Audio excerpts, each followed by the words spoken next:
let's just get into Perth. So, look, when I last did my last Perth episode, which was in not Perth, but the Property Clock for Perth, it was in July. So this is where we were kind of sitting at. I mean, we're getting very close to the winner's curse phase overall. Clearly, the Fremantle, Rockingham, and Mandurah locations were in the winner's curse phase.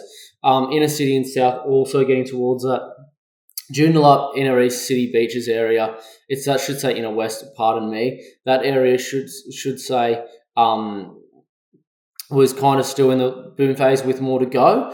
Fundamentally, the reason for that was because that area is kind of where a lot of your longer term residents are. A lot of your jobs are there.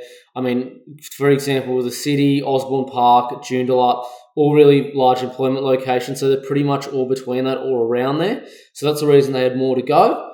But today where we're at really is here. So you can see, in essence, really, you can see that, I mean, both Fremantle and Mandurah. Fremantle's kind of moved a bit. Rockingham and Mandurah's sort of still where it is. It's probably still got a little bit to go. Probably for the foreseeable, similar to parts of Brisbane, probably 12 months, I'd say, or so. But Fremantle's moved a little bit. I mean, the inner city and south is definitely in the winner's curse phase, and Joondalup in inner east and slash west and city beaches is also, I'd say, getting towards the winner's curse phase. They've just gone up so much. I mean, some of these areas, like especially Rockingham and Mandurah, like some of them are going up like 120% to give you an idea, which is just insane.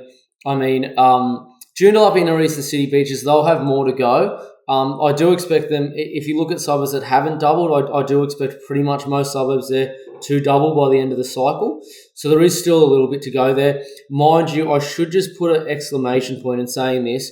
I do know a lot of Perth people don't like me talking about this, that the market's sort of more towards its end. There's no ill intentions with that.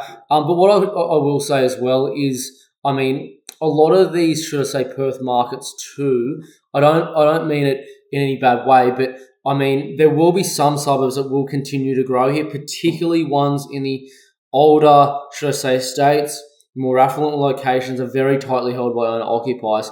So what you'll see, I'm expecting, is when the next market cycle sort of, should I say, has a downturn, I'm expecting some of these suburbs just to literally stabilise and others to be very short. And for Perth residents, you'll know what I mean when I say this. I'm talking about those suburbs where you've generally got a lot of FIFO workers, a lot of short-term sort of workers or industries that can flip quite quickly.